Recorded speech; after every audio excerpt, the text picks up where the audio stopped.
ఏందట ఇప్పుడు ఎందుకు మీ భూములు ఎందుకు పోతున్నాయి? ఇక్కడ చెప్తా చెప్పే అన్న రైట్ ఎవరు నువ్వు మాట్లాడతా కదా ఏంది సరే. ఏంది? అస్థిపురం సరే ఇప్పుడు ఏముంది మాకు ఎందుకు ఇప్పుడు మాకు అసలు ల్యాండ్స్ అని చెప్పేది ఇప్పుడు మా అసలు ల్యాండ్ ఎవరు గుంజుకుంటలేరు ఏం చేస్తలేరు ఏం చేస్తలేదు ఏం చేస్తలేరు అంటే మరి ఇది అంతెందుకు ఏం లేదు పబ్లిక్ వాళ్ళు పానిక్ అయి ఉట్టినాయి మాది కలలుగా వచ్చిరా ఎవరు కలాలంటారు ఏమన్నా మా భూములు పోతాయి మీకు ఎవరు చెప్పారు మాకైతే తెలియదు అరే ఇప్పుడు జనాలంతా ఇప్పుడు వాళ్ళు మొత్తుకుంటున్నా ఏమని మొత్తుకుంటారు మా ల్యాండ్స్ పోతున్నాయి అంటే అరే ఇప్పుడు ఏదో ఇప్పుడు అసైన్మెంట్ ల్యాండ్ ఉంది కాబట్టి అసైన్మెంట్ ల్యాండ్ ఉంది కాబట్టి వాళ్ళు గవర్నమెంట్ ప్రపోజల్ ప్రకారం వాళ్ళు ఏదో మనకు డెవలపింగ్ ఇస్తారు అంటే ఏందన్న ఏమి ఇస్తారు అనేది ఇంకా మాకు ఇంకా రాలేదు క్లారిటీ రాలేదు దాని మీద మేము మాట్లాడినాక చర్చిస్తాం మాట్లాడిరా మరి అడిగిరా ఆ? అడిగిరా ఇంకా మాట్లాడలేము ఇస్తాను అడిగురా మీరు ఇస్తాం ఎందుకేమో అడిగున్నారు దానికి ఇంకేం లేదు ఇంకా దానికి మాట్లాడేది ఏముంటుంది పచ్చని పంట పొలాలు ఇచ్చేది పచ్చని పంట పొలాలు ఉన్నాయి అన్ని బిల్లు ఉన్నాయి అన్ని అదే ఉన్నాయి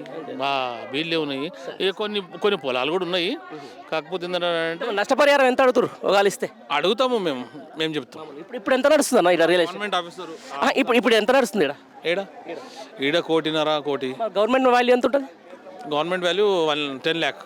10 లక్షలకు ₹1 కోటి ఏమైనా సంబంధం ఉంటుంది గవర్నమెంట్ వాల్యూ 10 lakh వాళ్ళు ఇప్పుడు ఏం మాట్లాడతారో దాని మీద అది